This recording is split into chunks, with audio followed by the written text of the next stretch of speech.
The Chancellor is facing an impossible trilemma ahead of the autumn budget and must raise taxes to help repair Britain's battered public finances, an economic think tank has warned. The National Institute of Economic and Social Research, NIESR, says Rachel Reeves faces missing one of her fiscal rules by more than £40 billion. Weaker than expected recent economic activity, U-turns on welfare cuts and forecast beating borrowing have combined to create a worsening fiscal outlook, it warns.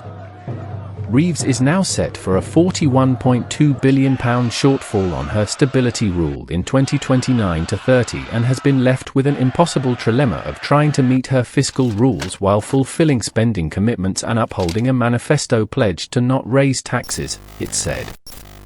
She will need to raise taxes or cut spending in the autumn budget to plug the gap, NIESR cautioned. This comes despite NIESR nudging up its economic outlook for the UK, with growth of 1.3% now penciled in for 2025, up from 1.2% forecast in May. But the group cut its prediction for next year to 1.2%, down from 1.5% previously expected. NIESR has urged the government to look at addressing the public finance woes by building a large fiscal buffer via a moderate but sustained increase in taxes. It said, this will help allay bond market fears about fiscal sustainability, which may in turn reduce borrowing costs.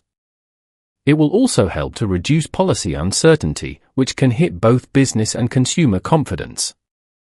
NIESR also said the UK was in store for higher than forecast inflation, averaging around 3.5% this year and edging back only slightly to 3% in the second quarter of 2026 due to higher wages and Labour's measures in last autumn's budget.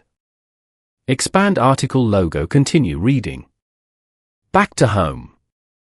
Professor Stephen Millard, NIESR's Deputy Director for Macroeconomics, said, with growth at only 1.3% and inflation above target, things are not looking good for the Chancellor, who will need to